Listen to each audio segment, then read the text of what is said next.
This episode is brought to you by Purple Circle. Purple Circle takes the frustration out of technology and lets you focus on what matters most. With Purple Circle, you get a plan that enables you to get to your goal without having to worry about the technology. For your free consultation, head over to purplecircle.io. That's purplecircle.io.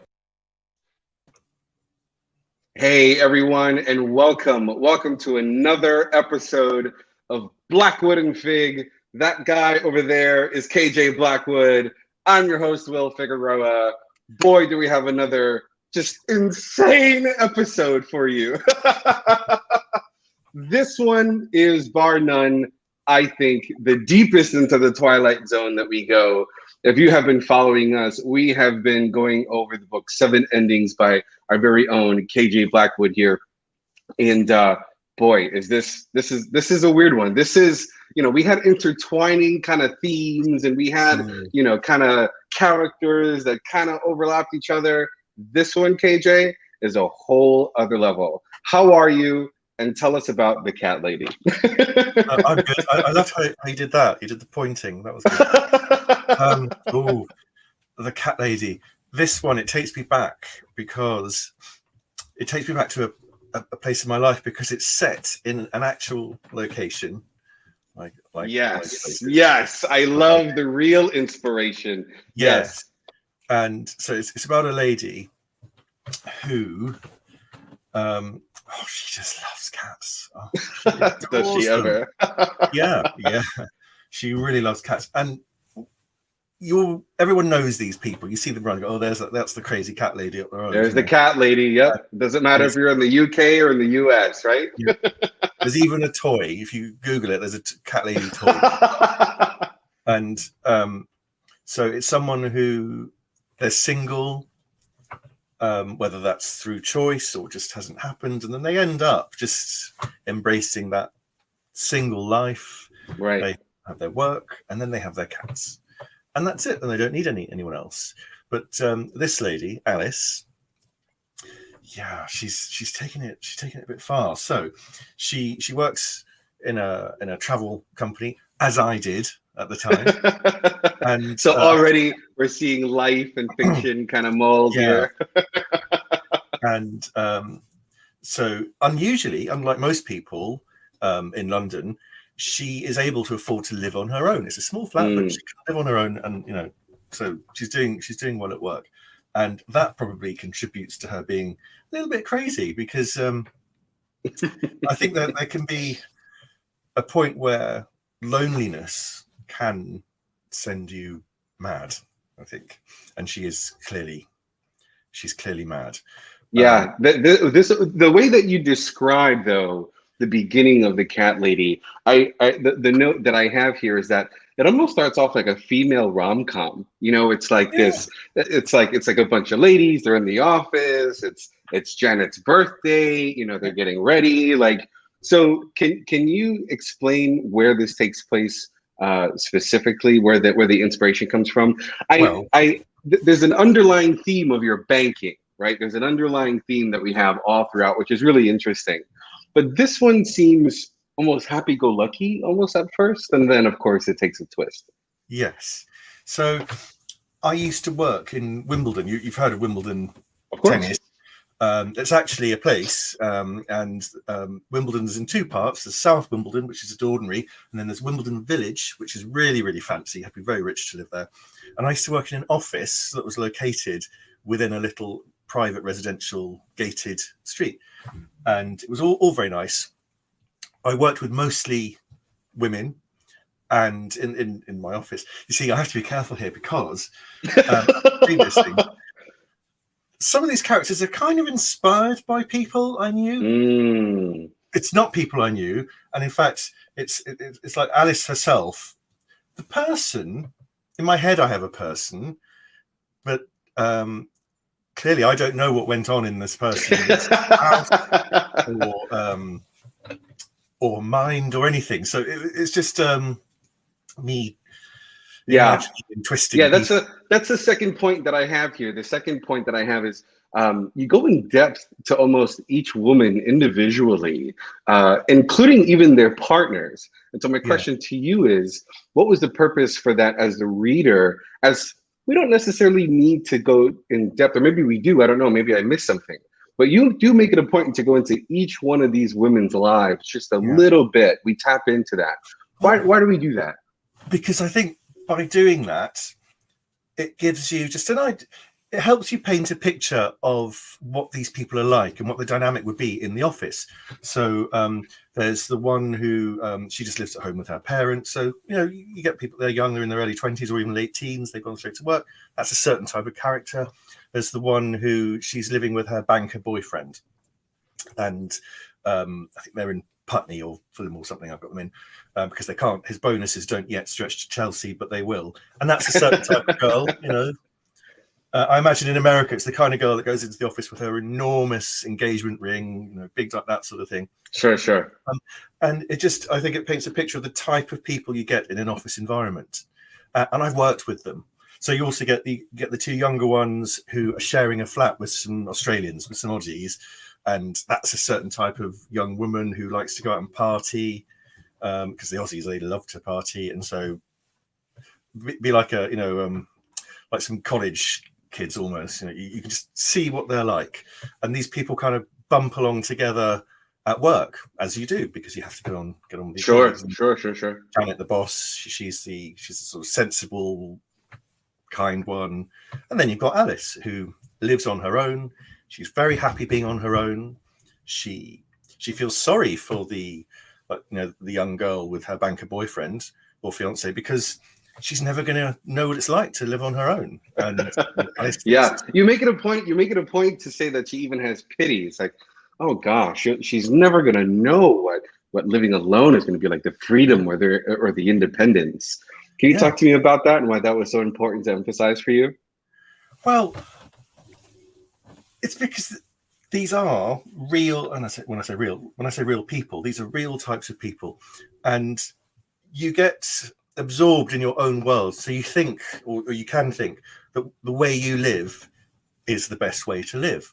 And so some people can't understand that other people will want to live a different way, or that the way they live is right for them.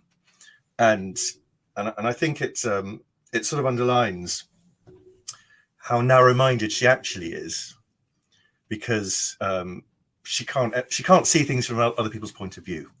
She's black and white. She thinks that, you know, women have been ruined by Cosmopolitan and Elle magazine because they're all, you know, they're bombarded with these perfect pictures and told there's this perfect man out there for you, and, you know, like a knight on a white horse in shiny armor that's going to make your life wonderful, and you can't be fulfilled unless you're with someone. And clearly, some people can. Some people that will never happen for. Most people that won't happen for. But yes, she cannot see other people's point of view, and I suppose that speaks of a lack of empathy, really. Which she has that empathy instead, in a twisted way, for her cats.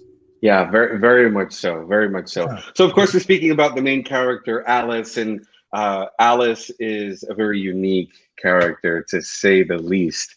But the story almost continues this bubbly. It's not as dark, maybe, as it starts with some of the other stories that we have. We're getting ready for an office birthday party. The girls are kind of chatting. They're talking about getting ready. And then there's a bit of a confrontation. You make it a point to, as just before the getting ready for the party, you could have easily left the confrontation out. I think, between Helen and Alice, especially knowing the ending of the story, which we will never give up. The first half is spoiler free. We'll get to the second half. But my question to you there is, what is the purpose of this confrontation for us as readers? Alice and Helen didn't necessarily have to, Helen didn't necessarily have to make the remark about dogs possibly being better, or her husband's position, if you will. And yet you make it a point Oh, yeah. to really create almost this dissonance, like this awkward moment where even some of the other ladies have to excuse themselves just before this party. So help me to understand Well, the use of that in that confrontation, because that was quite unique. that was to show that Alice is insane. You get that little flash because, you know, Helen is she's just joking, just having a chat, to girls together, and she just happens to mention that her husband or her partner prefers dogs, and says that, you know, cats don't love you the way dogs do. And I say that because that's what I actually believe myself. Dogs so are the amazing. truth comes out. The truth comes out. Yeah, cats, if you feed them, they'll love you. And her reaction is so over the top, her anger. Nobody rational and sane would have that reaction, and so they're all like, whoa, you know. And I think that just it just gives you that glimpse into her soul, you know, her personality and her mind, that she's not quite right, you know. Yeah.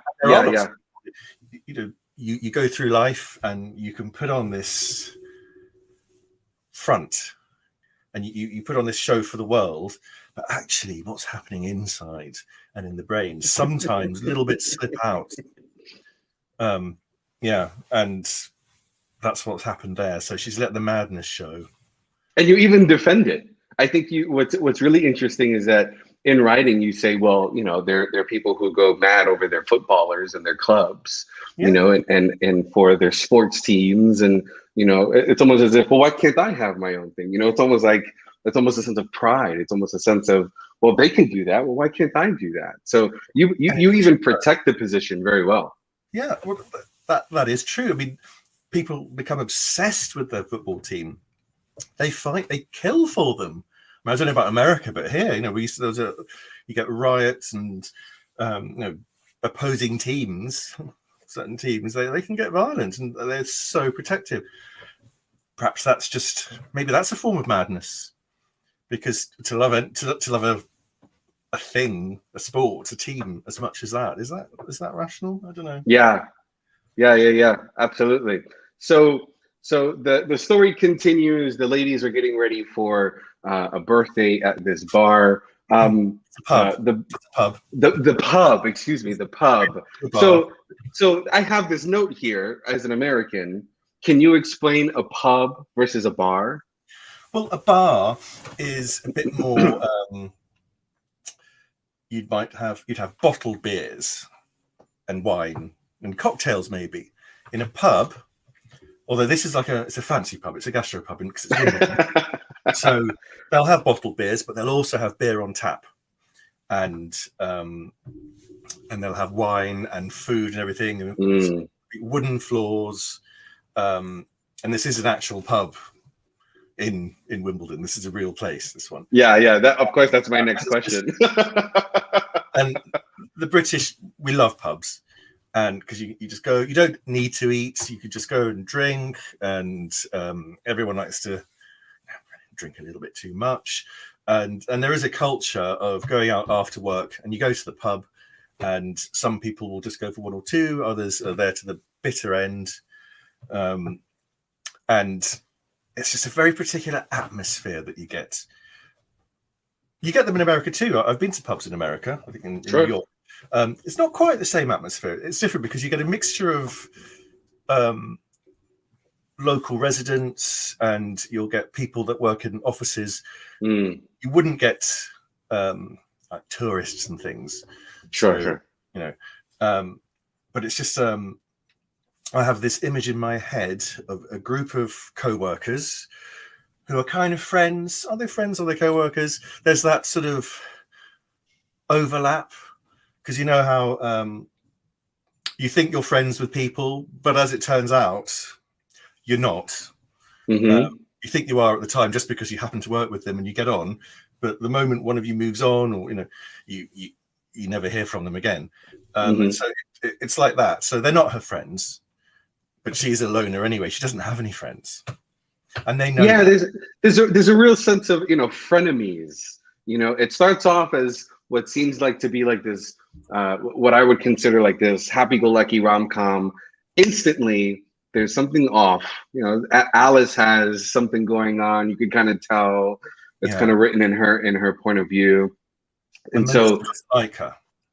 So Melissa's the young one who yes, wanted to go to a fun bar rather than being with the middle-aged people at the pub, and she looks down on Alice because she thinks she's like to an early 20-something. yes. And the fact that she's 30-something, not married, home alone with the cats, Melissa, she looks down on Alice for that, but it's actually also because she's fearful of becoming that. And I think a lot of when I can't speak for all women, I can't even speak for one woman because I'm not. But I get the impression that there is this fear that you'll be left on the shelf, and if you get to a certain age, you will become a crazy cat lady, and all your options would have been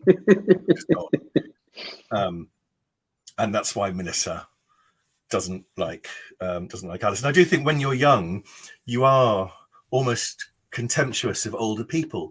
When you see, you just say you see somebody in their 60s or 70s, you just see an old person. You don't even see a real, like they're a human being you would sit down and chat to. And if you had to talk to them, you'd think, oh God, why do I have to talk to you? But as you get older, you realize the older someone is, the more they have to talk to. So really, absolutely, you shouldn't be so dismissive of Alice. And wisdom and experience, right? There's so much in that.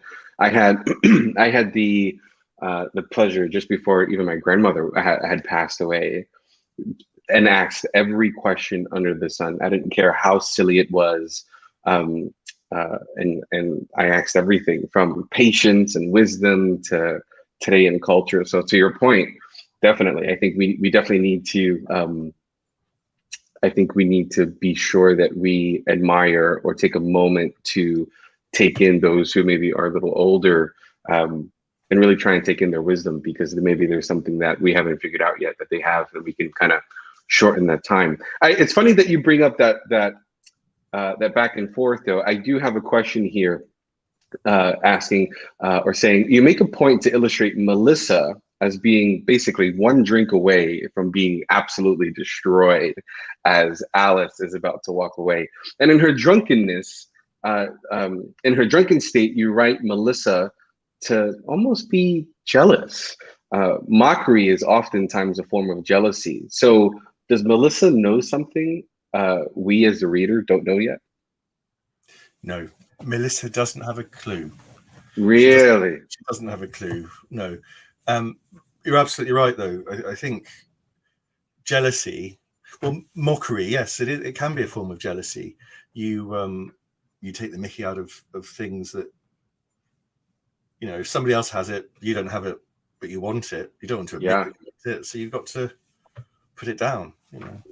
How often do we look at you know, those who are maybe more wealthy, or you know, a new car, or you know, down here in South Florida, here in the States, often people get a boat, and so you hear, oh, must be nice, wow, must be nice. And of course, like you say, you know, it's joking, but you know, there's a bit of jealousy in there. So that's why I asked, you know, maybe I thought maybe she knew something, maybe it was an ode to last week when we were speaking about Devin, and you know, that they were former friends and then they kind of split apart. So maybe I thought there was something there. So I think you're only emphasizing the fact that of all the stories that maybe have some intertwining, this one definitely stands on its own legs for sure. At Janet's birthday, you make it a point to write and elaborate on how all the other women are getting ready to go to Dog and Fox. Is this just to emphasize the shortened time Alice takes to finish her glass of wine at the restaurant? Is this just another mechanism that you use to contrast time and what maybe Alice values versus the rest of the world? Well, yes, because she doesn't feel the need to do her makeup or get ready for a night out, whereas most women in the office, they take a bit of time and they will go to the loo together. So Janet goes on her own because she's the boss, and you know, so she does. And the younger ones, though, they want to have a bit of fun. It's Friday night, and so yes, they'll spend 20 minutes, 30 minutes doing the hair, doing the makeup, doing the lipstick, and all that kind of thing. But Alice, she's not trying to find a boyfriend. She just wants to go for drinks and leave. So there's no preparation. She doesn't care about those sort of things, those sort of trivial things that the glossy magazines will tell you that you need to do. She's different to the other girls. She is different. She's quite different. Is the lack of anticipation for this party analogous, or maybe even giving a clue? So I guess that's really what I'm trying to go for. Is it really giving a clue to emphasizing what she's going to do even while on the bus ride home? Because you make it a point even on the bus ride home that it's almost a dreamlike state, if you will. She hands off the last wine. Melissa makes that last stab of, oh, she's got to be with her cats. Let her go and be with her cats. And so of course, one of the other girls defend her and say, let her go. And so she goes off, and Alex kind of realizes that she's probably a bottle of wine in, and so she's going to take a bus ride home. And so she takes the bus home, and then she goes into a dreamlike state, almost as if, I don't know, she's envisioning something else. Can you explain to us, before we get into the second half, because I think now we definitely have to get to the second half of the show. Can you explain to us what this dreamlike state is for Alice, and is it analogous to another process or another ritual, maybe? It's rather like, for her, the thing that she has to do, it just comes to her. So in the morning, she didn't know tonight was the night, but it's like a flash of inspiration where she suddenly realizes today is the day that it happens. And so when she, at the beginning of going for drinks, she didn't know that today was the day, and it just comes upon her. And she is the sort of person who would think that it's almost like it's been sent from God or something. This is like an epiphany, and and for her, it's almost like a religious experience. Sure. And then she's happy because she knows that it's going to be a special something night. Is going to happen. Yeah. So because we're writing because we're writing so close to the edge here in spoilers, this is where I'm going to give the fair warning. Hey everyone, if you haven't read this book, 7 Endings by our very own KJ Blackwood, go ahead and pick it up on Amazon. It's an amazing read. It's absolutely brilliant. Be sure to pick it up. And while you're online, be sure to comment, like, and follow. Make sure that you head on over even to our merch store. Head on over to blackwoodandfig.com/merch and get yourself a hoodie or a t-shirt. Everything that you do here, spreading the word, the like, the subscribe, the follow, helps us continue this journey.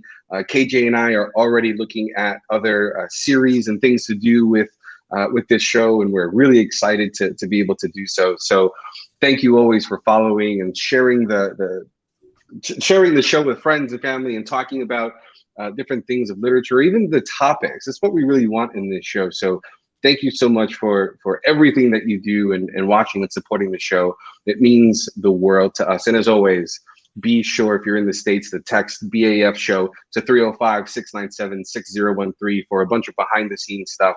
We will text you on maybe some behind-the-scenes conversations that we've had, some inspiration, or maybe even the next series, so that you can get ahead and kind of follow along with us. So with that being said, and as always, you can always comment to be featured on the show. This is the warning, final warning. Now we're in spoilers. Kelvin. This woman is insane. This woman is crazy.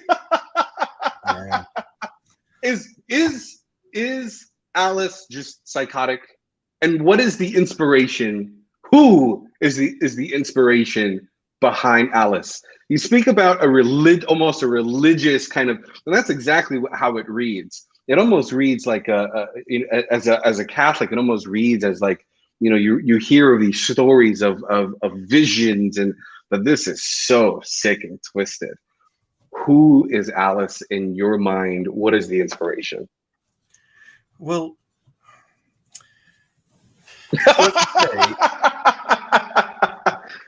she's based on a person I used to know, but No. who wasn't a cat person. No, who wasn't.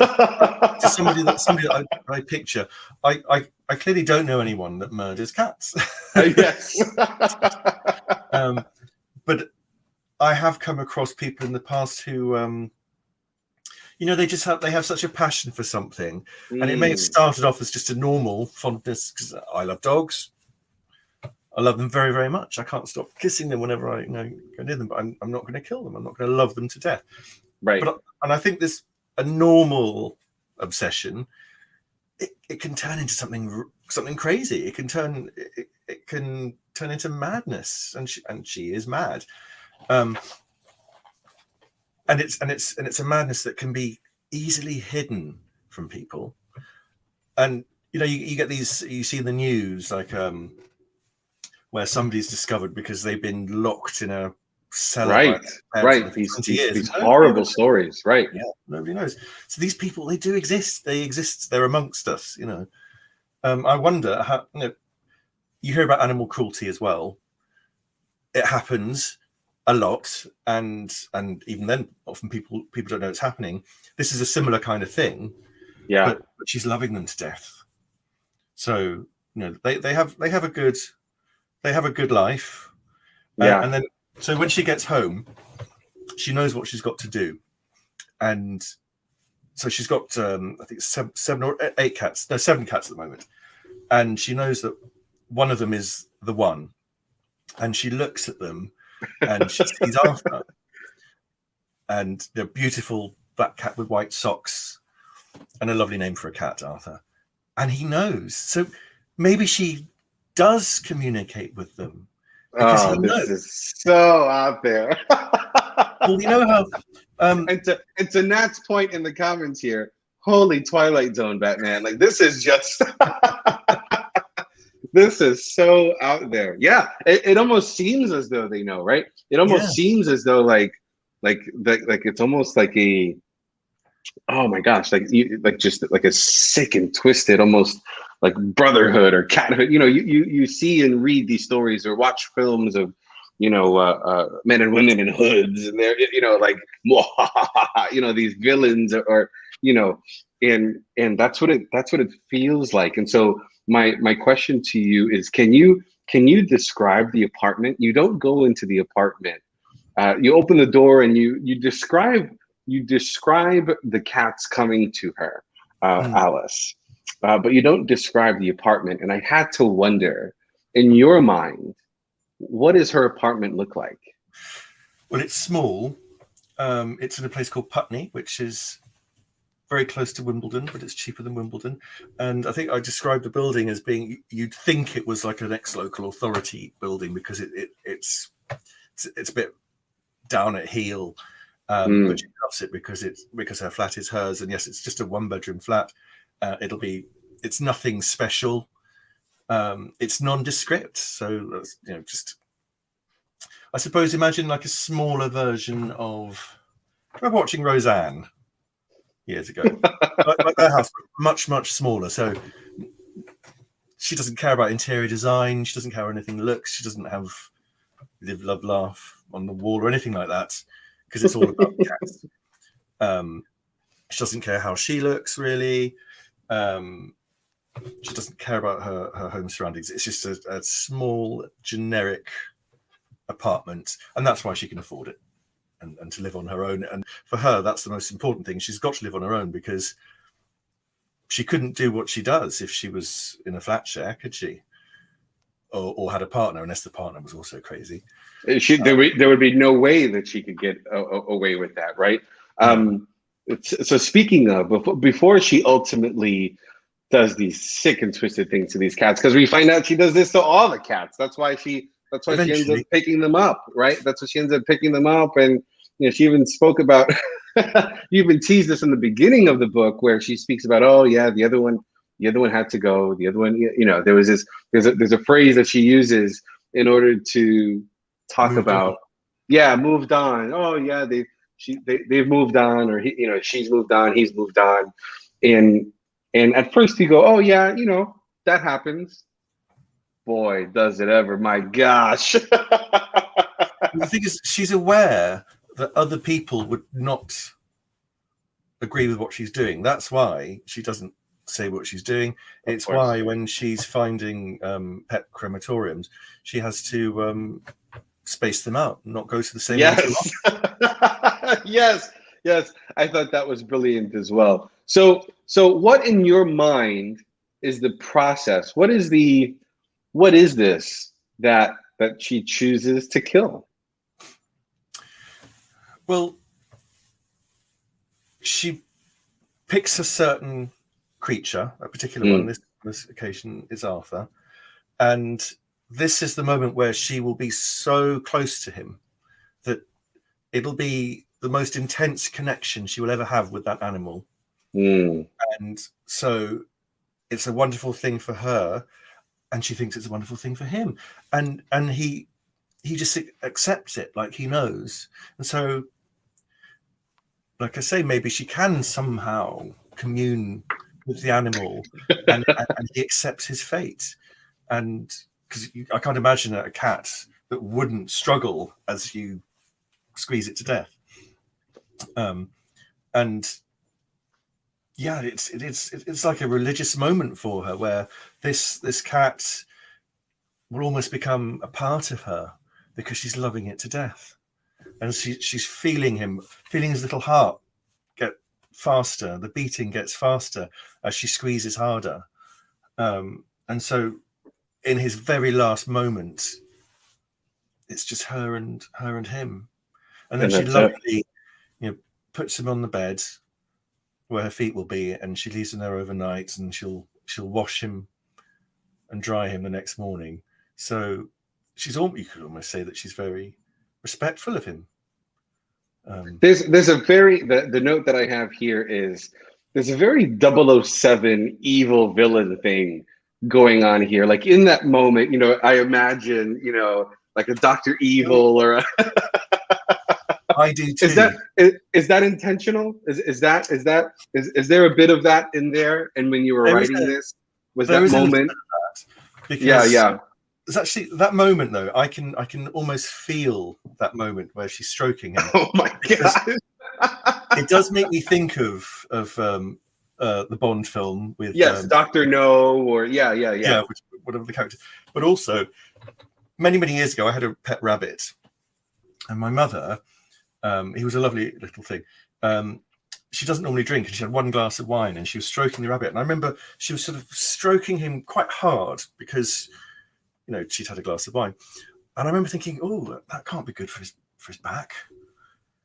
And this is nearly 40 years ago. It seemed to almost be stretching his spine. He was fine. He loved it, but that's what I imagined. So that's why I think I described that feeling of his spine. And that's where it comes from. Yeah. I love the real inspiring the fiction, and sometimes vice versa, right? It's really something else. Do you have a cat? I'm a dog guy. If you have a cat, try it. I'm a dog guy. I have to admit, I'm kind of on that other side. Oh gosh, this story is very unique. I mean, there is nothing that overlaps other than this very crazy ending that you have here. That is the common denominator of all of your stories. This one definitely stands on its own. There are no other homages to error connection or connection error or I mean all the other different stories. There's no other intertwining. This story is truly unique in and of itself. Why did you make it a point to break away? All the other stories had some type of intertwining. There was a theme or morality. We often speak on the show about the human experience, the human condition. We spoke about we spoke about bullying, we spoke about love, we spoke about maybe misunderstanding love. And so there's these common themes that connect us, and yet this one is kind of out there. Can you explain why? But it is about love a bit. It is. Tell me. she loves these cats. She loves them so much, and she loves them so much that she has to kill them as well. You know how when somebody dies, if they die a sudden death and they're young or younger than you would expect somebody to be, Sure. in a way, they're preserved as young. You don't have to see them grow old. You don't have to see them suffer, as they get old and have bad knees and have hip replacements, that kind of thing. It's like Marilyn Monroe. She's frozen in time as Marilyn Monroe. Princess Diana, frozen in time in her prime. And so she loves these cats so much that they're not going to get old and sick. They die in their prime. Is this story a forewarning then? Is this story much like the story of the couple where it's the fear of flying, the true love story? Is this another story of warning? Is this a story of being careful of what you of what you love or what you maybe even infatuate yourself with or obsess about? Well, you remember Communication Error with the couple in Harpenden, and he kills her rather than put her through through the shame, through the trauma of yep. If you love someone or something, is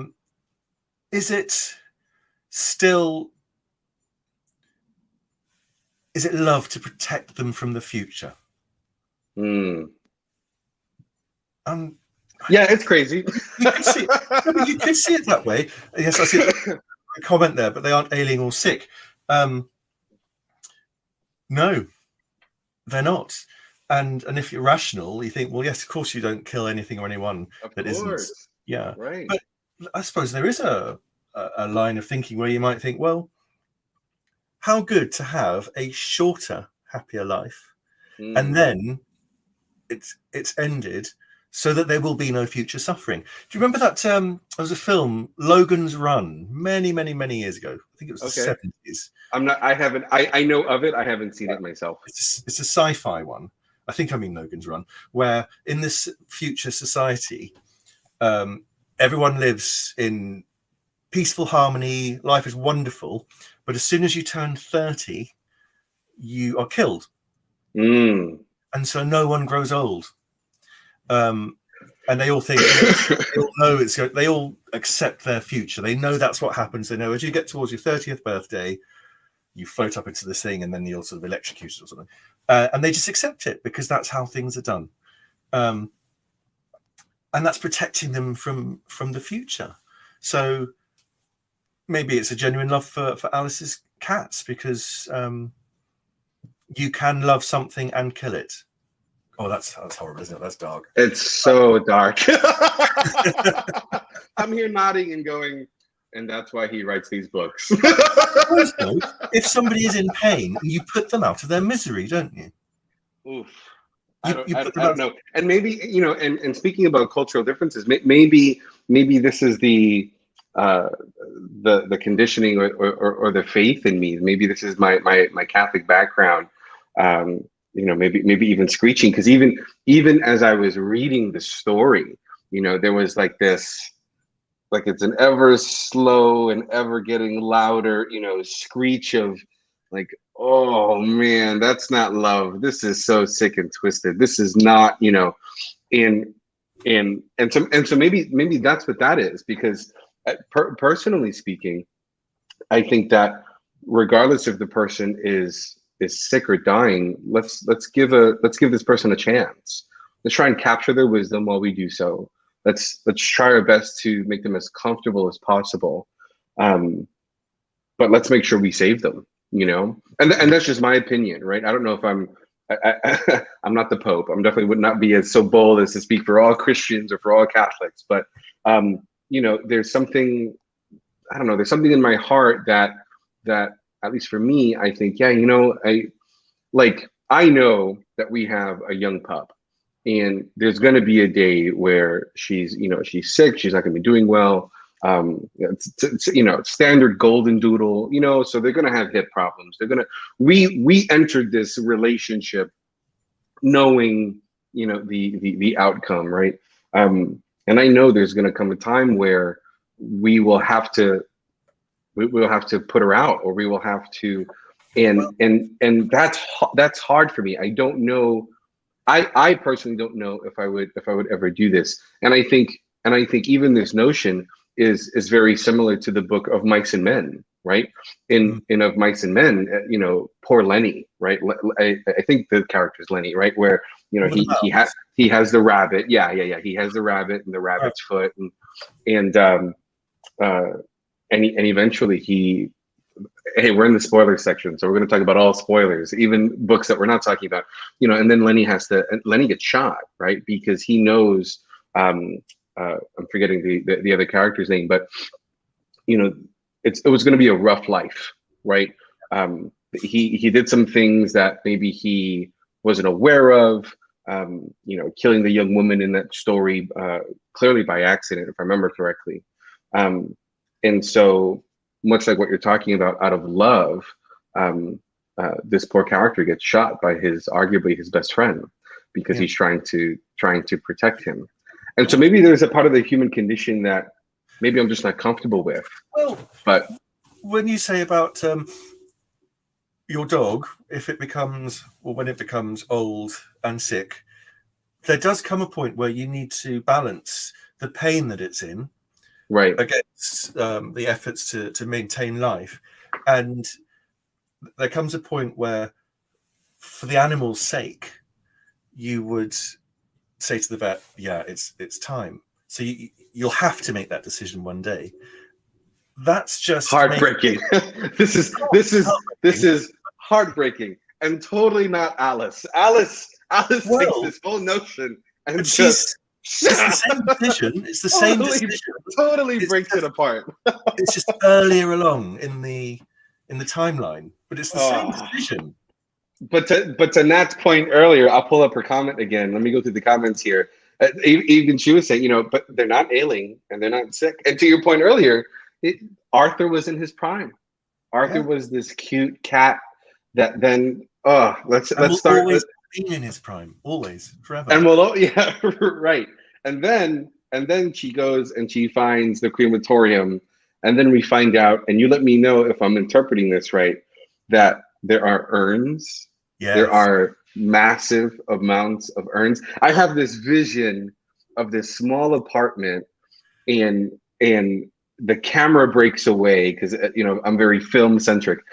As she puts the urn on the shelf, the camera pans back, and it's 3 urns, 30 urns, 300 urns, as if she's been doing this her whole life. All these lines taken. Yes. Has she been doing this her whole life?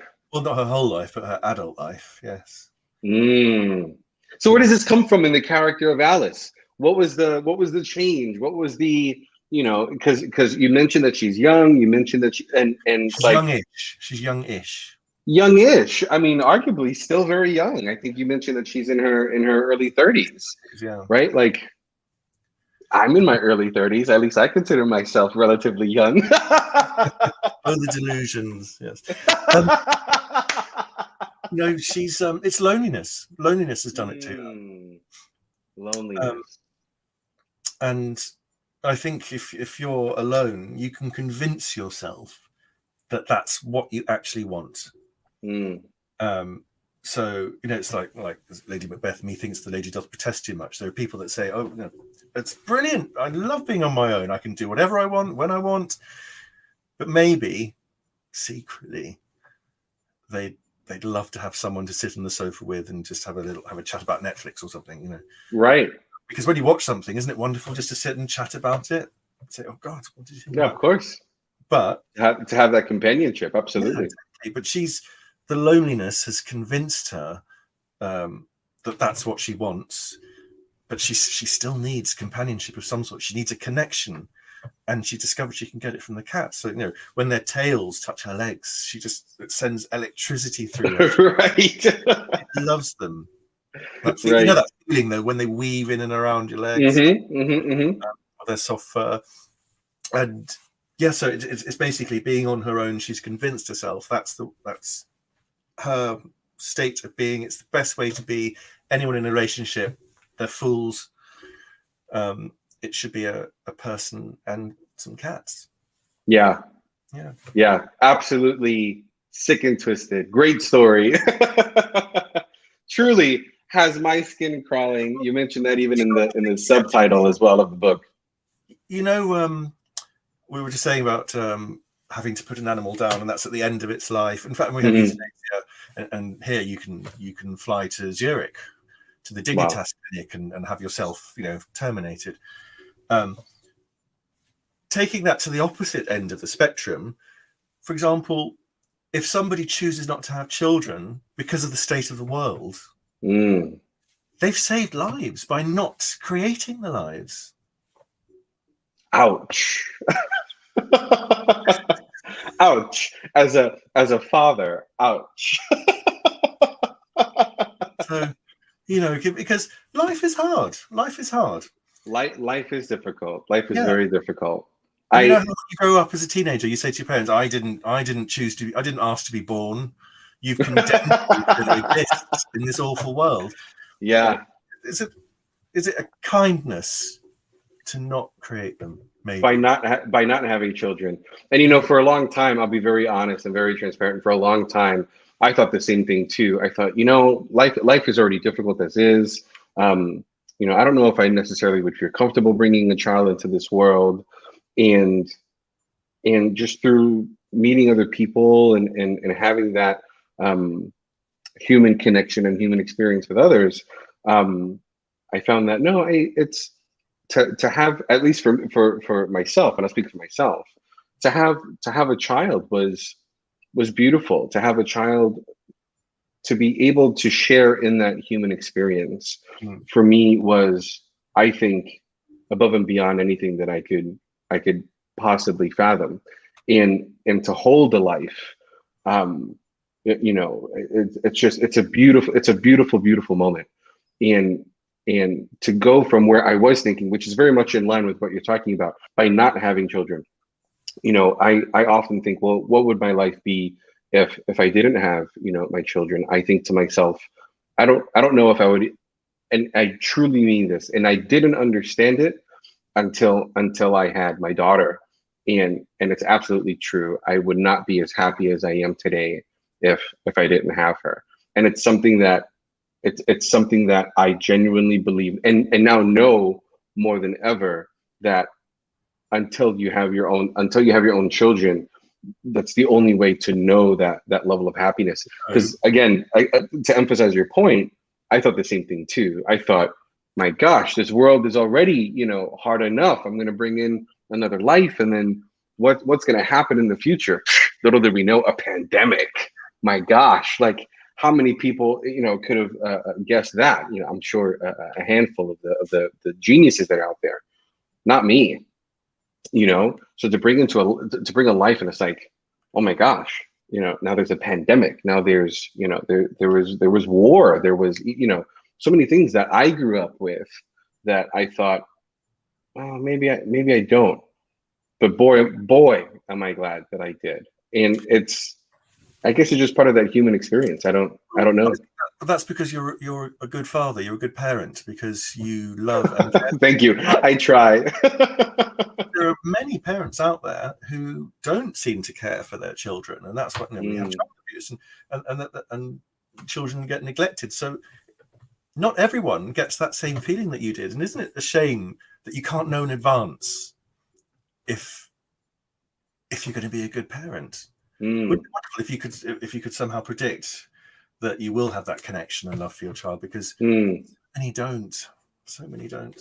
So did Alice, in your mind, was she neglected as a child? In my mind, she's not close to her parents, if they even still exist, because she's not close to any humans. In fact, really, like I say, she's putting on a face for the world, just pretending to be normal, and she can't interact with people normally. She prefers her cats. Yeah, and she's learned, as you do, how to present yourself, the right things to say when people ask you questions. That sort of thing. Yeah. and then you can only be yourself when you're at home. In her case, it's as a murderous cat Yeah. lady. But in terms of,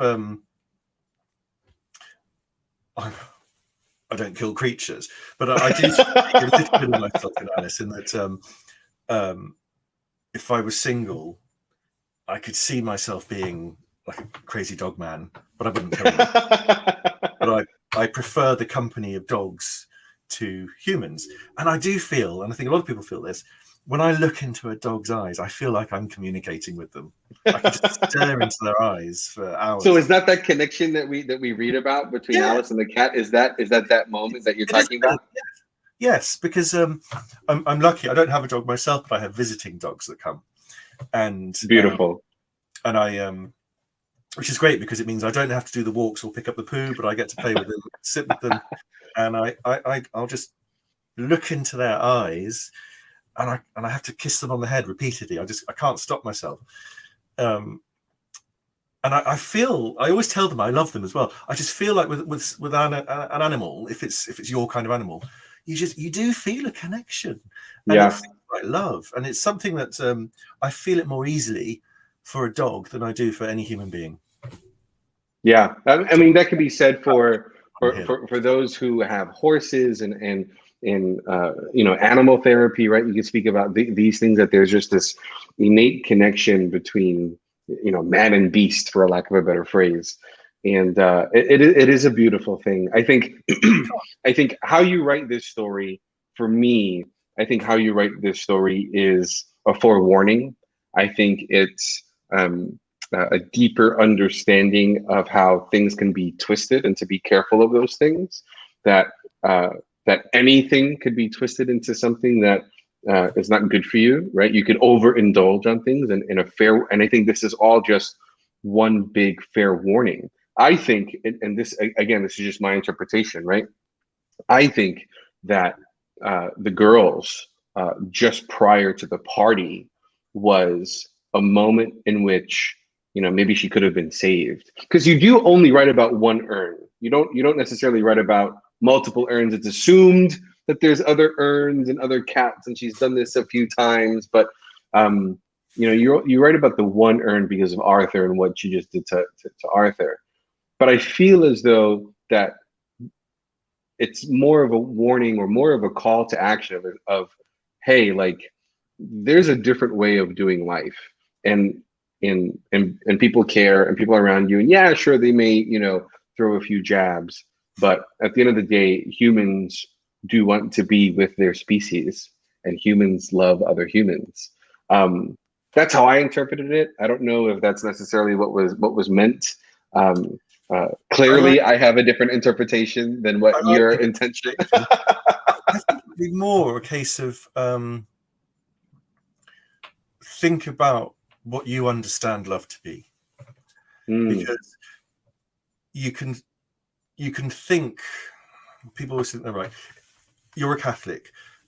Certain aspects of different religions, they say that they're talking about love, but they can often have a lot of hate. Sure. And not just, there are lots of religions that are like that. And I think if people were to think more about that, and what love actually is, they might they might be kinder. I've said this before, people need to be kinder. And I think if you think about the nature of love, really think about it, then you can be a better person. Yeah, amen. I think there will always be a group of people like Alice who will take something pure and really bastardize it. Really make it sick and make it twisted. And to your point, in this case, love, and understanding what true love is for yourself, for your family, your friends, for your spirit. I love it. I love it. KJ, thank you so much. If there's any other things that we would need to know about Alice or this story, let us know now before we start teasing the next story that we go into next week. Well, if you see an advert looking for a cat, looking to home a cat, and the person's called Alice, don't give her your cat. In fact, the next story, poor thing, Poor thing. Yes. Another animal story, but it's a dog story this time. Yeah. Can you tease us? Can you tease us a little bit about Poor Thing? Well, who's the poor thing? Who does it refer to? Does it refer to a dog? Does it refer to something or someone else? I don't know. Yeah. Love it. Thank you always. This is KJ Blackwood. What we're talking about is his book, 7 Endings. You can find it over at Amazon.com. Thank you always, KJ. Love the conversation. Thank you so much for being here with us, and looking forward to talking to you next week.